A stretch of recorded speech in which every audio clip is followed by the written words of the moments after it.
Bom, a Associação Nacional dos Sindicatos Rurais das Regiões Produtoras de Café e Leite, a Sincal, entraram com uma ação para que haja uma mudança no cálculo do preço mínimo do café. Veja mais detalhes na entrevista.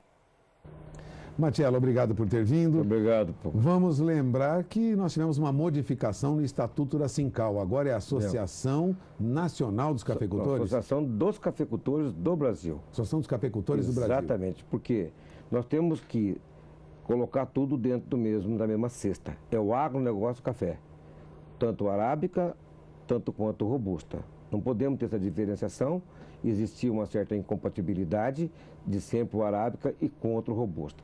O mercado que dita as normas. Se ele quiser tomar puro arábica, que toma. Se quiser misturar com robusta, que tome. Então é o mercado. E tudo é agronegócio café. Tanto faz um produtor de café arábica, tanto quanto um produtor de café robusta, as dificuldades de produção, as questões de mercado são as mesmas. Então vamos falar agora nessa nova fase que vocês avançam na discussão de alguns assuntos importantes. Isso. Né? Aquela diferença que o Brasil tem quando vende café lá fora, essa é uma luta constante da Sincal, não? Essa é uma luta constante da Sincal porque nós não podemos concordar, Puga, com esse leilão tipo Vale, que é o leilão reverso. Entra um exportador vendendo a menos 20 centos de dólar por libra-peso em Nova York, sobre Nova York, contrato C, entra o outro vendendo a menos 21, o outro a menos 22, quer dizer, virou um leilão. E ao final das contas, nós acabamos perdendo 62, 65 dólares por saca ano. Se nós colocarmos isso vamos dizer, num patamar de 36 milhões de sacas, que nós temos exportado 35, 36 milhões de sacas, nós estamos perdendo aí no mínimo 2 bilhões e 200 milhões de dólares por ano. Num total de 20 anos que vem praticando essa política, o Brasil está perdendo 45 a 50 bilhões de dólares. É inaceitável. Inaceitável. Isso deveria estar irrigando a economia cafeeira, o setor produtivo, né? Os trabalhadores rurais, que tem 3 milhões de trabalhadores rurais, tem aí 320 mil cafeicultores, e esse dinheiro serviria para poder irrigar as regiões, aumentando o IDH, aumentando o comércio, a arrecadação de impostos e tudo mais. Nós não podemos concordar com esse tipo de mercado, não tem bolsa para o mercado brasileiro. Essa sistemática, o Brasil está totalmente contra o mercado, contra a lei de mercado. Nós estamos fazendo dumping, né? E vendendo abaixo do custo de produção. Inaceitável. Agora nós temos um encontro, o primeiro Fórum Mundial de Cafeicultores, que vai ocorrer em Medellín. Isso. A Sincal estará lá? Estaremos lá. Eu estarei, provavelmente o Marcelo Paterno também já confirmou a presença. Nós vamos para o fórum, tá certo? E nós vamos colocar todos os pontos inerentes a essa política caótica que nós temos aqui no Brasil. Eu acho que o mercado mundial tem que saber. Hoje nós estamos num mundo globalizado, como você acabou de falar agora há pouco, tá ok? Então, quem fala a verdade não merece castigo. Já que nós não conseguimos resolver os assuntos aqui internamente, dado a esse conluio que existe no mercado de café, então vamos mostrar para o mundo o que é que está acontecendo. Nós vamos falar com as diversas representatividades, vamos falar em público, vamos tomar a palavra lá na plenária e vamos falar o que está acontecendo no mercado do Brasil. Nós não podemos formar dumping. O dumping é uma regra que ela não pode ser desestabelecida, ela é estabelecida pela OMC, né? E o Brasil tem que cumprir, pelo menos com isso. Por quê? Vendendo abaixo do custo de produção está prejudicando toda a nossa cafeicultura e também a cafeicultura mundial. Agora vamos falar um pouquinho sobre os mercados novos. Há alguns minutos você lembrava que nós temos mercados amplos para o Brasil. Isso. No que diz respeito principalmente a cafés especiais, cafés diferenciados. Isso. Vamos dizer assim, o café hoje ainda é uma commodity? Tudo entra no mesmo processo de venda? Tudo entra no mesmo processo de venda. Eles conseguiram comoditizar o café. E na verdade o café tem que ser descomoditizado. Essa é a nova tônica que nós temos que tomar em cima da cafeicultura. Por quê? É o que aconteceu com o vinho, né? Meu pai comprava barril de vinho que vinha de Portugal, da Espanha. Depois passou-se a engarrafar o vinho, fazer o terroir, fazer vinhos distintos. E no Brasil nós temos a mesma situação para o café. Nós temos cafés especiais de excelentes qualidades. E o mercado mundial está tendendo a essa demanda de café especial. E mesmo o mercado brasileiro. Quando nós visitamos as cafeterias aqui em São Paulo, nos grandes centros, nós percebemos que eles estão dentro da segmentação de café especial. Então está crescendo. Nos Estados Unidos, para ter uma ideia, hoje cresce 20% ao ano o consumo de cafés especiais. A mesma coisa está tendo na Europa. Então, os últimos dados estatísticos que eu tinha é que se tomava 30% do café fora de casa. Hoje, na Europa, toma 60% do café fora de casa. E aí as cafeterias precisam de cafés especiais para poder manter aquela clientela.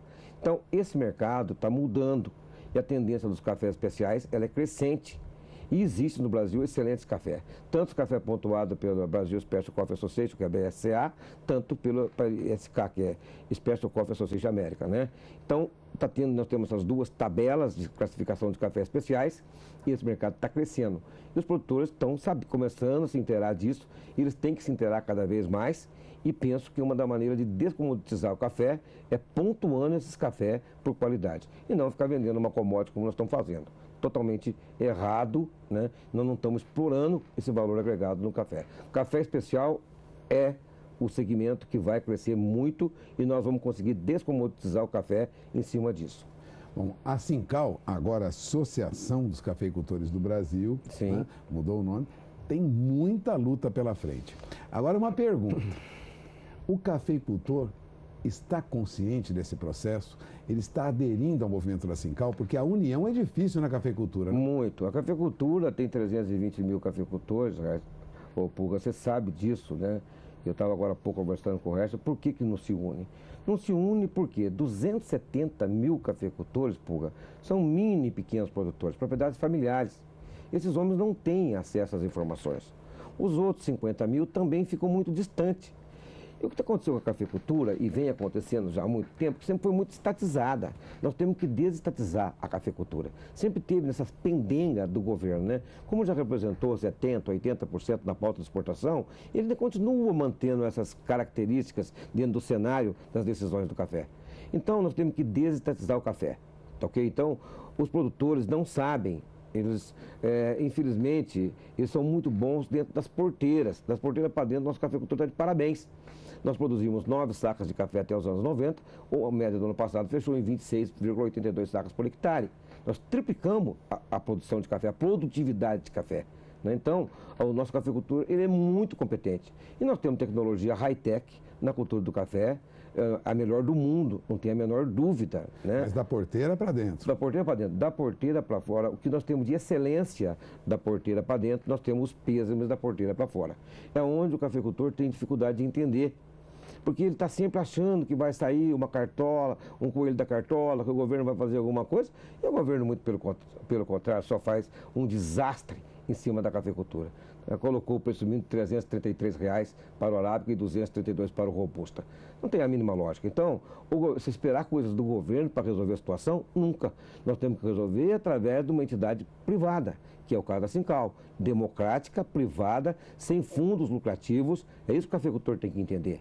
Ele tem que entender essa tônica. Como tem a ProSoja, como tem outras associações, a Abrafruta, nós temos que ter autonomia.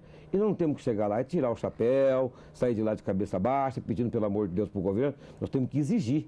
Nós pagamos nossos impostos, eles estão lá para atender os nossos anseios. Então, essa que é a finalidade básica do Sincal, lutar para o bem dos cafeicultores. Mesmo que nós saibamos que nós temos aí muita gente que está por fora dessa liderança, mas isso não me contamina, vamos dizer, como presidente da Sincal. Isso me motiva, né? Porque nós temos que chegar lá no pequeno produtor, no mini produtor, na propriedade familiar, melhorar a situação deles, melhorar a situação dos trabalhadores rurais, dos municípios e tudo mais. Então esse é o nosso objetivo. Se cada qual procurar fazer um trabalho social, não pensando no próprio umbigo, o Brasil seria outro país. Então eu me sinto como patriota na obrigação de fazer esse trabalho. Eu não ganho nada por isso, você sabe disso. Quantos anos de luta que nós estamos aí, trabalhando por nossa conta, e nós esperamos a adesão desses cafeicultores, das adesões desses cafeicultores mais intelectualizados, que têm mais capacidade financeira, e nos apoiar. Porque todo mundo parece que está assim, achando que está tudo bem, mas não faz os custos de produções, não sabe que está perdendo dinheiro, não sabe da importância de ter uma entidade desse nível. Porque o CNC não nos representa mais. Infelizmente. O Conselho Nacional do Café não nos representa em hipótese alguma. Se nós pegarmos a verba do FUNCAFÉ, que é 5 bilhões de reais esse último ano, foi tudo aplicado de uma maneira. Chega a 1 bilhão na mão do produtor e 4 bilhões está na mão da indústria, do comércio e tudo mais. Então, não tem lógica a maneira como o CNC tem conduzido a política feira. Por exemplo, quando a gente pega o estatuto do CNC, lá está bem claro. no estatuto do que o CNC deveria cuidar dos dados estatísticos. Acabei de ler esses dias, não é? Tem que cuidar, por exemplo, do levantamento da produção, do levantamento da área de café, dos números, dos estoques. Cadê isso? Ninguém sabe isso. Isso fica a jogo de 7 chaves. Então, quem manda nesses números são essa carteirização, esse oligopólio carteirizado que sabe disso, tá ok? E nós, produtores, não sabemos. E a nossa entidade, a Sincal, não tem poder econômico para fazer isso. O CNC deveria fazer, tá ok? Então, nós estamos criando uma constelação de trabalho, de luta, para que amanhã, no futuro, nós possamos fazer um trabalho a esse nível. Bom, você está ouvindo Armando Matiello. Armando Matiello é presidente da Sincal, agora Associação dos Cafeicultores do Brasil. O nome mudou um pouquinho, antigamente tinha um outro nome, mas foi corrigido agora recentemente. E a luta continua, é isso, Matiello? A luta continua, nós estamos com Rondônia, estamos com o Espírito Santo, nós estamos com toda a cafeicultura, tanto faz o Robusta, Minas Gerais, São Paulo, a Arábica, tudo somando no mesmo contexto, colocando tudo dentro do agro, no negócio café. Essa que é a importância do negócio, tá certo, Pulga? Mais uma vez, obrigado, Matiello, por estar aqui conosco. Vamos encerrando esta entrevista. Muito obrigado. Voltamos ao programa.